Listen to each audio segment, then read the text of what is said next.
Ladies and gentlemen, welcome to this Mr. Pandaria Dungeon Guide, and in this video we're going to be taking a look at the Stormstout Brewery on Heroic Mode.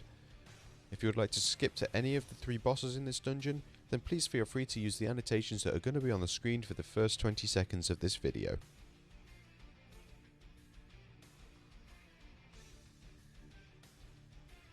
The first boss in this dungeon goes by the name of Utkuk, who is a bit of a different monkey in the sense that he likes to dance. Now this boss has got 3 core abilities, and the first ability goes by the name of Ground Pound. And this is where Utkuk will pound the ground every 1 second for 3 seconds, and this will inflict 60,000 physical damage to any enemies that are within a 45-degree cone of him. And it will also stun them for 2 seconds, so this is something that your tanks have kind of got to look out for so that they face Utkuk away from the group, but it's also something the group have got to be aware of so that they aren't actually facing the boss when he casts this ability. His second ability is called Going Bananas, and this is something that your healers have got to look out for because at 90, 60 and 30% health, Utkuk will have a mini enrage, and this will increase his attack speed by 15% and his damage dealt by 15%. And this will not drop. This stacks 3 times, so when he hits 30%, he'll be doing 45% more attack damage and attacking 45% faster. And finally, Utkuk's third ability is called Rolling Barrel. Now, if you look at the screen, you'll notice there's these barrels rolling about everywhere, and if these are to hit any player, they will inflict 100,000 physical damage to them.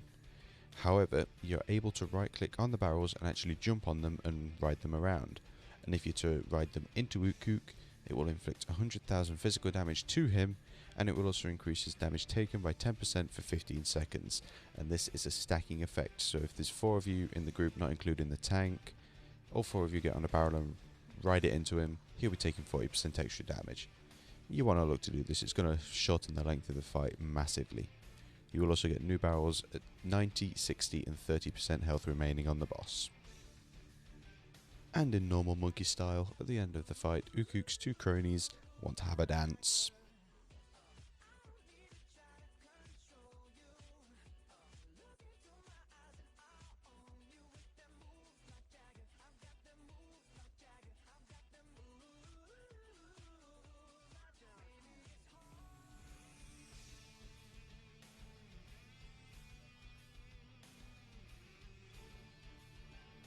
The second boss in this dungeon goes by the name of Hoptalius, or Hoptalius, depending on which region you're from.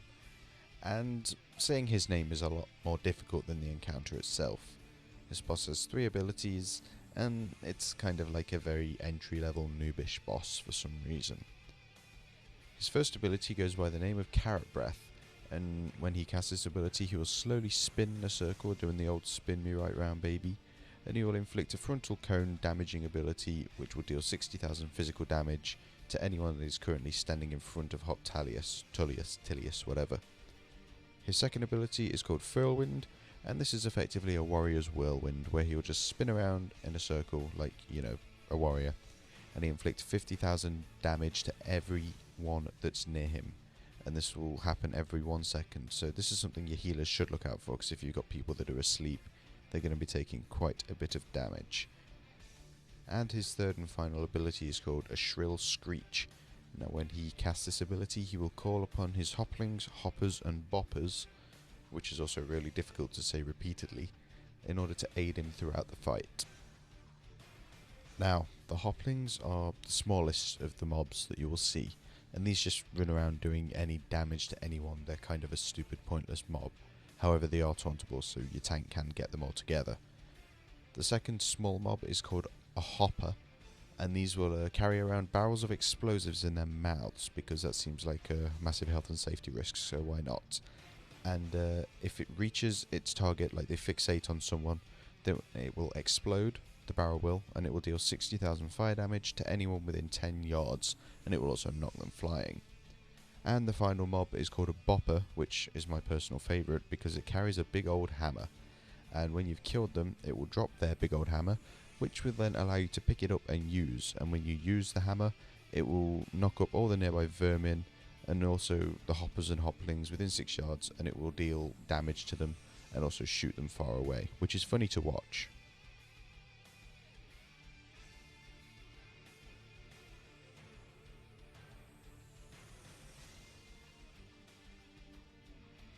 And the third and final boss in this dungeon goes by the name of Yanzu the Uncast.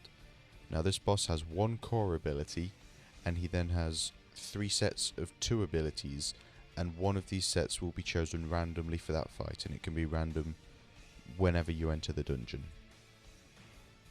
The boss's main ability is called Brewbolt, and now this ability will only activate if there is no one standing near the boss, and if there is no one standing near him, he will begin to inflict 80,000 frost damage to players, and he will also increase their magic damage taken by 10% for 6 seconds, and that's also a stacking effect, so you will start to die very, very fast if there's no one standing near the boss.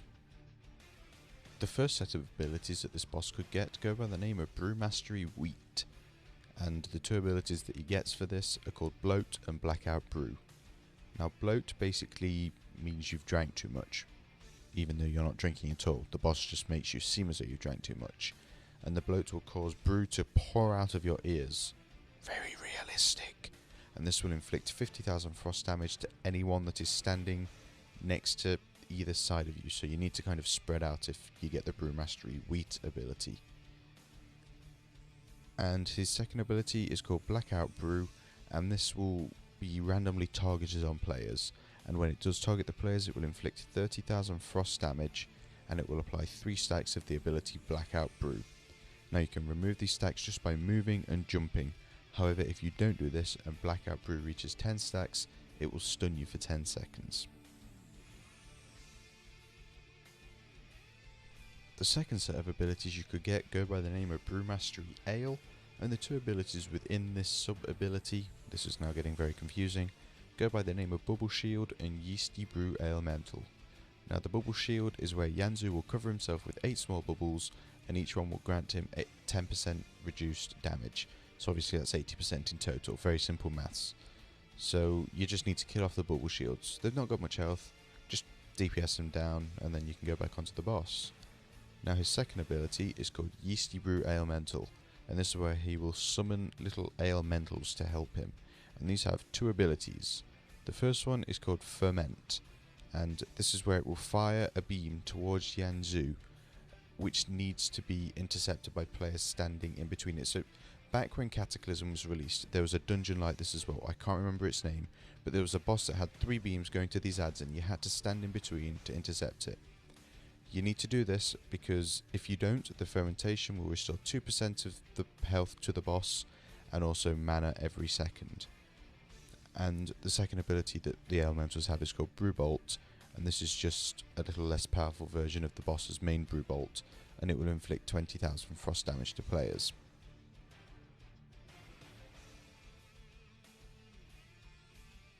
And finally, the boss's third set of abilities go by the name Brew Mastery Stout, and the 2 abilities within this sub-ability, again yay for confusion, go by the name of Carbonation and Wall of Suds. Now Carbonation is where Yanzu will fill the room with this ability called Carbonation, and this will inflict 10,000 frost damage every 1 second to people that are close to the ground. Now this is where the fizzy bubbles come in, because if you are to click on one of the fizzy bubbles, it will grant you the ability to fly for 20 seconds.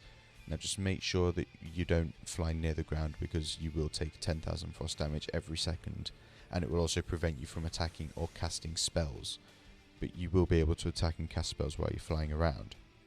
The boss's second ability goes by the name of Wall of Suds, and this is where he'll summon walls of sudsy brew. It sounds brilliant, doesn't it? But it's not, because it deals quite a lot of damage to you. 100,000 frost damage every 0.5 seconds to you that if you're standing within the wall, and it will also stun you for 5 seconds.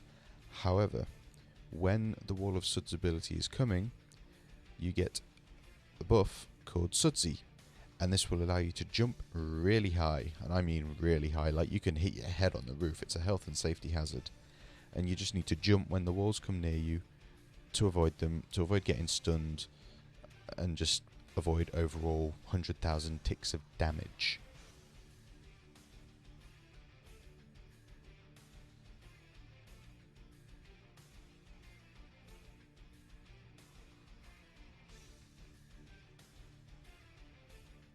Ladies and gentlemen, once again we have come to the end of one of my guides, and hopefully you've learned something. Hopefully you'll be able to just go away and ace yourself through this dungeon now. However, if you're wanting to look at information on other dungeons, then please do feel free to click on one of the annotations for the name of the dungeon, which is currently on the screen. And also, if you're interested in being up to date when I release new raiding guides as well as the dungeon guides, then please do feel free to subscribe to the channel. As always, thank you for watching.